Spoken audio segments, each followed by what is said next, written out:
It's not called an also to-do list. Now, this is a pretty generic tip that really could apply to a whole bunch of things. I had to come up today talking to one of my people I'm working with in training to realize that all this time, the reason they've been struggling so much with trying to get themselves to do things on a to-do list, obviously this vaguely connects to my get yourself to do things kind of strategies and difficulties, is this problem of they were thinking of it as an also to-do list. And so let's get concrete here, okay? Or rather, let's get felt and whiteboard. If let's say there's a couple things I need to do today, right? I got that like business email. I got to do, video for YouTube. Here we are, right? And now let's say, okay, I always do a video for YouTube, but notice I still put it anyway, because part of what happens is people will think of a to-do list as just the unusual stuff to happen.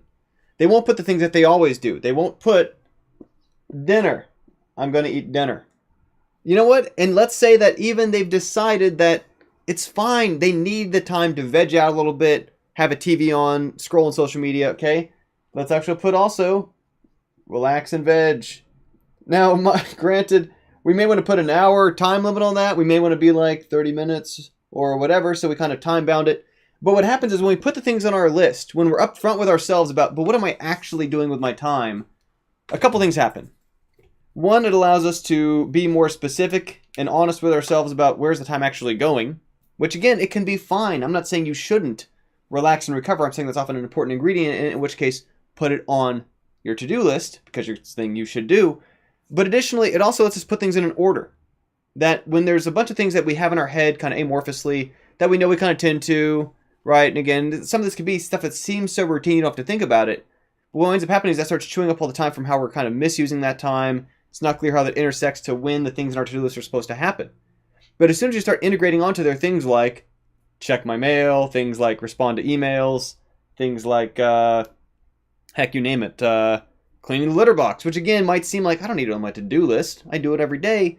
By putting it on there, you can be more specific with yourself because the to-do list is this nice sequential order. It's very clear to you that if there's something before that on the to-do list, you're going to do that before you get down to the cat box. Does that make sense? That when you put things in order, now you know that, okay, in order to do this other thing I have to do, I'm going to finish this other thing first because there's an order top to bottom when everything we actually do, not just the things we also do, winds up on that list. This is also important because this has to do with the difference of what will often happen is, we might have, actually, turn this around.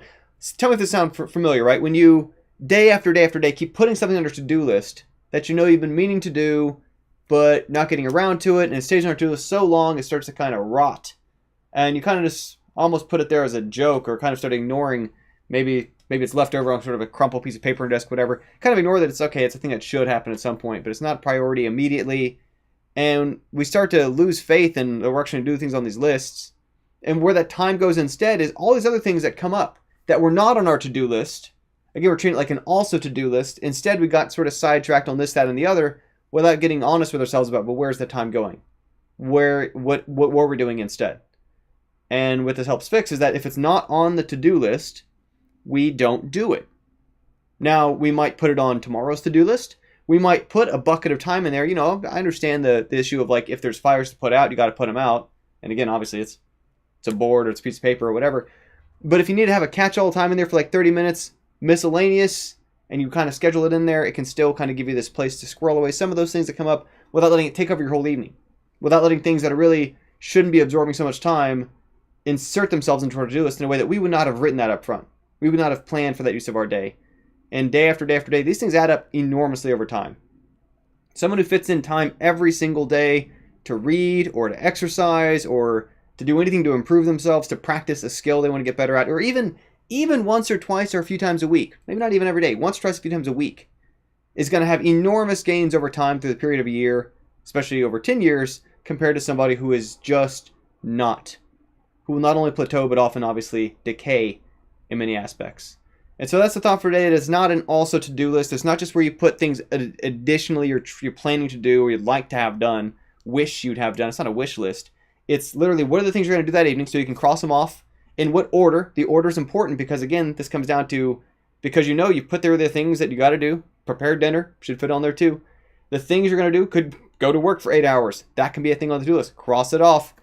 But that's going to give you a sequence for knowing what are you going to try to knock out beforehand, what are you going to do afterward, what are you tackling things in, and that allows you to separate out the task of planning the day from executing on the day, which gives you so much more focus, whereas you get to one thing at a time.